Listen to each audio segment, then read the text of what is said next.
Assalamualaikum warahmatullahi wabarakatuh. Baik, hari ini kita akan melanjutkan tutorial analisis statistik untuk pemula dan kali ini kita akan belajar tentang analisis regresi sederhana. Apa saja yang harus kita lakukan ketika kita melakukan analisis regresi sederhana? Yang pertama, kita harus tahu dulu apa itu analisis regresi sederhana. Analisis regresi sederhana adalah suatu metode pendekatan untuk permodelan hubungan antara satu variabel dependen dengan satu variabel independen. Jadi di sini tujuannya adalah pertama untuk memprediksi nilai Y dan yang kedua untuk mengukur besarnya pengaruh suatu variabel. Ingat ya, di sini adalah pengaruh. Kemudian syaratnya yang pertama variabel independen atau variabel bebasnya hanya satu karena sederhana namanya juga, jadi hanya satu saja variabel bebasnya. Kemudian yang kedua, datanya sudah valid atau reliable. Yang ketiga, variabel berhubungan linier. Yang keempat, berdistribusi normal. Yang kelima, tidak heteroskedasitas. Kemudian yang keenam, tidak autokorelasi. Kalau syarat-syarat ini sudah terpenuhi, baru kita bisa melakukan analisis regresi sederhana. Kemudian langkah-langkahnya apa saja? Yang pertama, kita menentukan hipotesis. Di sini kita akan menentukan dulu variabel X dan variabel Y-nya.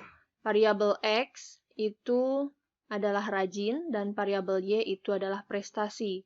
Sehingga hipotesisnya, untuk hipotesis 0, tidak ada pengaruh signifikan antara rajin dengan prestasi. Untuk hipotesis alternatif, itu ada pengaruh signifikan antara rajin dan prestasi. Kemudian langkah kedua, menentukan taraf signifikansi. Di sini kita akan melakukan atau menggunakan taraf 5%, yang artinya jika terjadi kesalahan, maka maksimal 5% kesalahannya dan tingkat kepercayaannya 95%. Kemudian yang ketiga, langkah ketiga adalah menentukan kriteria pengujian. Di sini nilai signifikansinya H0 diterima jika signifikansinya lebih besar daripada 0,05, maka dia tidak berpengaruh. Namun, H0 ditolak atau HA diterima jika signifikansinya lebih kecil daripada 0,05, artinya ada pengaruh. Kemudian, kita lihat T hitungnya atau uji T. Jika T hitung lebih besar daripada T tabel, artinya variabel X berpengaruh terhadap variabel Y.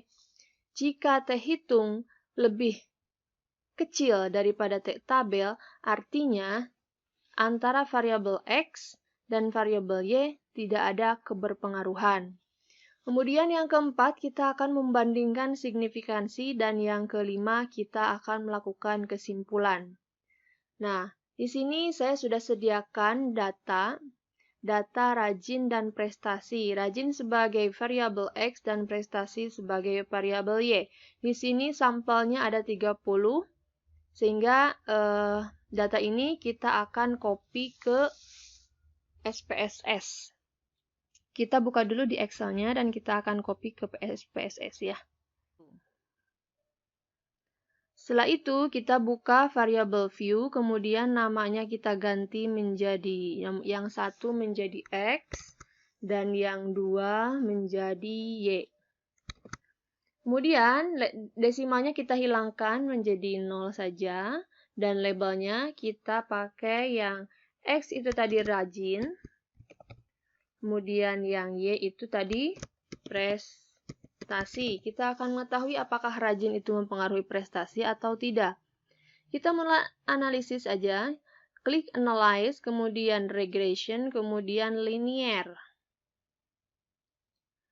Nah, di sini dependent itu adalah yang terikat, artinya variabel Y. Jadi kita masukin Y ke dependent. Dan X sebagai independent kita masukin ke kolom independent.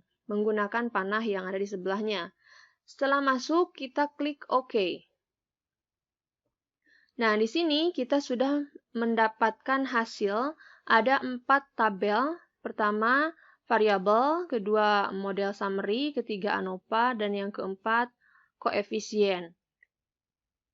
Hasil ini kita akan kopikan ke slide presentasi. Kita buka ya.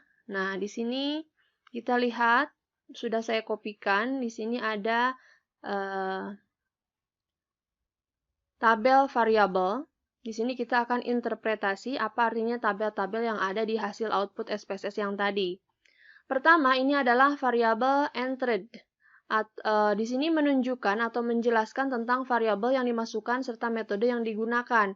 Tadi variabel dependentnya di sini adalah prestasi dan variabel independentnya adalah variabel rajin menggunakan metode enter, gitu ya.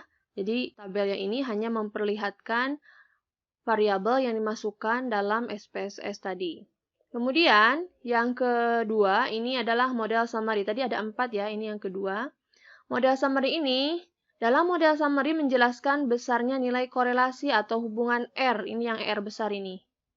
Di sini besarnya adalah 0,523. Kemudian koefisien determinasi atau R square yang ini sebesar 0,274. Nilai ini artinya bahwa pengaruh variabel bebas atau pengaruh rajin sebagai variabel bebas atau independen terhadap variabel terikat atau dependen yaitu prestasi sebanyak 27% kalau dipersenkan atau 0,274. Itu interpretasi model summary. Kemudian yang ketiga di sini ada tabel ANOVA. Tabel ANOVA biasanya digunakan untuk linear berganda, tapi di sini kita lihat saja ya sekilas bahwa tabel ini memperlihatkan F hitung di sini. F hitungnya adalah 10,547 dan sig-nya di sini 0,03. Bahwa 0,03 ini lebih kecil daripada 0,05. Maka model regresi dapat digunakan untuk memprediksi variabel Y. Dalam hal ini adalah prestasi. Terakhir di sini ada tabel koefisien. Nah, tabel koefisien kita lihat bahwa ada nilai A atau angka konstan. Di sini ada konstan. Itu nilainya adalah 20,094.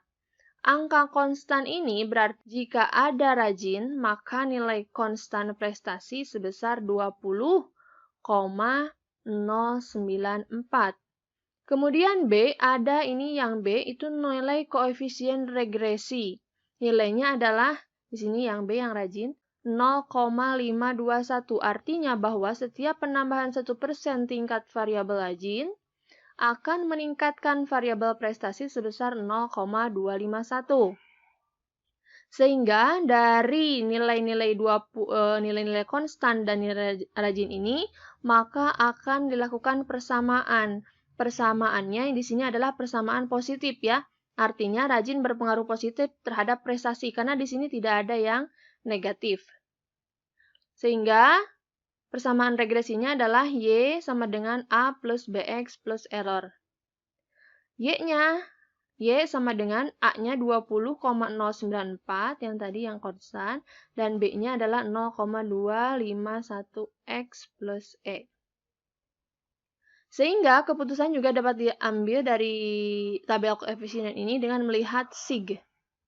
Sig ini kita lihat bahwa ternyata di sini adalah sig-nya 0,003.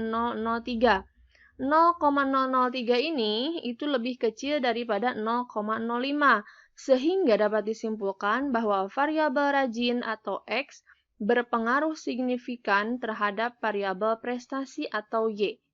Seperti itu. Nah, di sini juga kita akan melihat uji T. Pada kolom T terlihat bahwa nilai T hitung adalah, T hitung ini nih, 3,248. Lebih besar daripada nilai T tabel, 2,048. Nilai T tabel dilihat dari mana? Nilai T tabel dilihat dari tabel T. Dan itu bisa di-download via internet. Banyak ya. Tinggal lihat distribusi tabel T. Karena T hitung dibandingkan dengan T tabel lebih besar T hitung, bahwa variabel rajin atau variabel X berpengaruh signifikan terhadap variabel prestasi atau variabel Y. Bagaimana cara melihat T tabel? Ya, ini ada rumusnya. T tabel adalah A dibagi 2, kemudian N dikurangi K dikurangi 1. N ini adalah jumlah sampel, tadi 30 ya, kemudian K ini adalah variabel bebas, Di sini variabel bebasnya cuma satu, yaitu rajin. Dan min 1, satu ini adalah rumus. Jadi, 0,05 dibagi 2. Itu, kemudian 30 dikurangi K-nya 1 dikurangi 1. Sehingga di sini dihasilkan 0,025. Kemudian, DF-nya adalah 28. Dan ini kita bisa lihat di tabelnya. Hasilnya adalah 2,048. Ini bisa dilihat di tabel. Nih, kita lihat. Tadi kan A-nya 0,025. Kemudian DF-nya 28. Sehingga dihasilkan adalah 2,048. Kita ambil 3 angka saja. Nah, kita lihat di sini bahwa T tabelnya adalah 2,048. Jadi, T hitung yang ini itu lebih besar daripada T tabel. Hasilnya berarti berpengaruh signifikan. Kalau seandainya T tabelnya lebih besar daripada T hitung, atau ini T hitungnya lebih kecil daripada T tabel, maka dia tidak signifikan. Gitu. Itu cara melihat T tabel. Jadi kesimpulannya adalah terdapat hubungan positif signifikan antara rajin terhadap prestasi. Semakin rajin belajar, maka prestasinya akan meningkat. Begitu? Terima kasih atas perhatiannya. Semoga bermanfaat. Sampai jumpa di tutorial selanjutnya. Assalamualaikum warahmatullahi wabarakatuh.